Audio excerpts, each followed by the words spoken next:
out, white bundles, falling and scattering like seeds. The bundles drifted rapidly to the ground.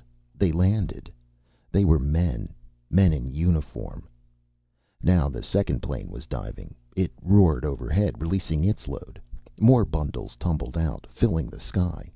The third plane dived, then the fourth. The air was thick with drifting bundles of white, a blanket of descending weed spores settling to earth. On the ground, the soldiers were forming into groups. Their shouts carried to Cole, crouched in his shelter. Fear leaped through him. They were landing on all sides of him. He was cut off. The last two planes had dropped men behind him. He got to his feet, pushing out of the shelter. Some of the soldiers had found the fire, the ashes and coals. One dropped down, feeling the coals with his hand. He waved to the others. They were circling all around, shouting and gesturing. One of them began to set up some kind of gun. Others were unrolling coils of tubing, locking a collection of strange pipes and machinery in place. Cole ran. He rolled down a slope, sliding and falling. At the bottom, he leaped to his feet and plunged into the brush. Vines and leaves tore at his face, slashing and cutting him. He fell again, tangled in a mass of twisted shrubbery. He fought desperately, trying to free himself. If he could reach the knife in his pocket. Voices, footsteps. Men were behind him, running down the slope. Cole struggled, frantically gasping and twisting, trying to pull loose. He strained, breaking the vines, clawing at them with his hands. A soldier dropped to his knee, leveling his gun. More soldiers arrived, bringing up their rifles and aiming. Cole cried out. He closed his eyes, his body suddenly limp. He waited, his teeth locked together, sweat dripping down his neck into his shirt, sagging against the mesh of vines and branches coiled around him. Silence. Cole opened his eyes slowly. The soldiers had regrouped. A huge man was striding down the slope toward them, barking orders as he came. Two soldiers stepped into the brush. One of them grabbed Cole by the shoulder. "Don't let go of him." The huge man came over, his black beard jutting out. "Hold on." Cole gasped for breath. He was caught. There was nothing he could do. More soldiers were pouring down into the gully, surrounding him on all sides. They studied him curiously, murmuring together. Cole shook his head wearily and said nothing. The huge man with the beard stood directly in front of him, his hands on his hips, looking him up and down. "Don't try to get away," the man said. "You can't get away. Do you understand?"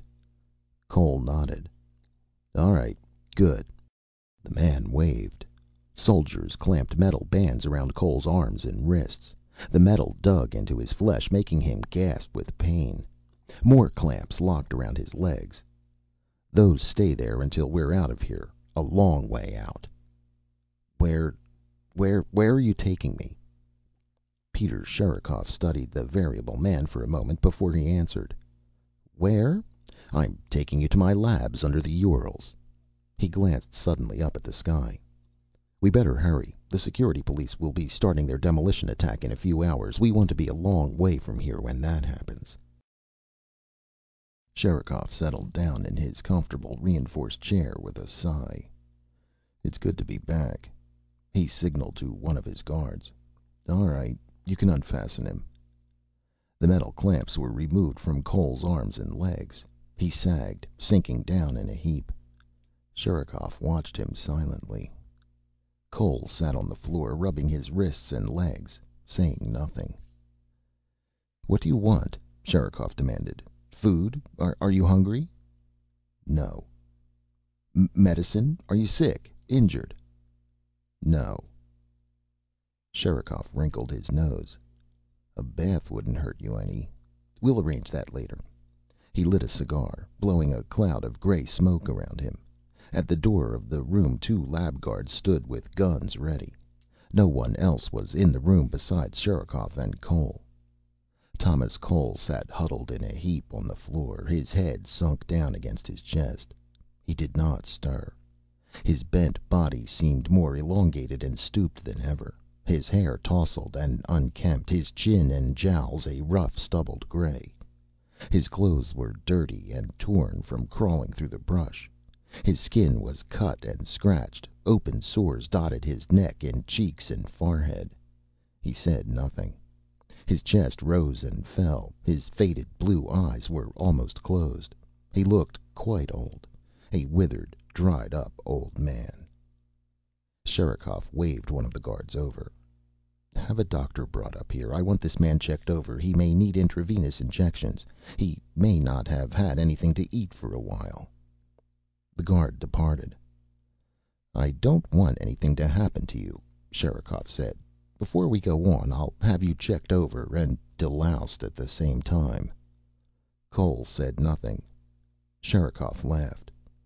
"Buck up. You have no reason to feel bad." He leaned toward Cole, jabbing an immense finger at him. "Another 2 hours and you'd have been dead out there in the mountains. You know that?" Cole nodded. "You don't believe me? Look." Sherikov leaned over and snapped on the vidscreen mounted on the wall. "Watch this. The operation should still be going on." The screen lit up. A scene gained form.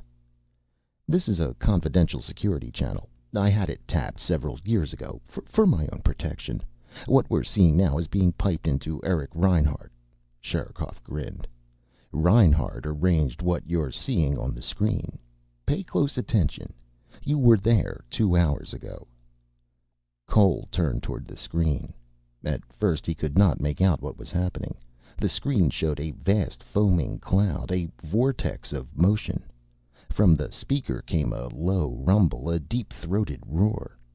After a time the screen shifted, showing a slightly different view. Suddenly Cole stiffened. He was seeing the destruction of a whole mountain range. The picture was coming from a ship, flying above what had once been the Albertine mountain range. Now there was nothing but swirling clouds of gray and columns of particles and debris. A surging tide of restless material gradually sweeping off and dissipating in all directions. The Albertine Mountains had been disintegrated. Nothing remained but these vast clouds of debris. Below, on the ground, a ragged plain stretched out, swept by fire and ruin. Gaping wounds yawned, immense holes without bottom, craters side by side as far as the eye could see, craters and debris, like the blasted, pitted surface of the moon. 2 hours ago it had been rolling peaks and gullies, brush and green bushes and trees. Cole turned away. "You see?" Sherikov snapped off the screen. "You were down there not so long ago. All that noise and smoke? All for you. All for you, Mr. Variable Man from the past. Reinhardt arranged that to finish you off. I want you to understand that. It's very important that you realize that." Cole said nothing. Sherikov reached into a drawer of the table before him. He carefully brought out a small square box and held it out to Cole. "You wired this, didn't you?" Cole took the box in his hands and held it. For a time his tired mind failed to focus. What did he have? He concentrated on it. The box was the children's toy, the Inner System Vidsender they had called it. "Yes, I fixed this." He passed it back to Sherikov. "I repaired that. It was broken." Sherikov gazed down at him intently, his large eyes bright. He nodded, his black beard and cigar rising and falling. "Good. That's all I wanted to know." He got suddenly to his feet, pushing his chair back. "I see the doctor's here. He'll fix you up. Everything you need. Later on, I'll talk to you again." Unprotesting, Cole got to his feet, allowing the doctor to take hold of his arm and help him up. After Cole had been released by the medical department, Sherikov joined him in his private dining room, a floor above the actual laboratory. The Pole gulped down a hasty meal, talking as he ate. Cole sat silently across from him, not eating or speaking. His old clothing had been taken away and new clothing given him. He was shaved and rubbed down.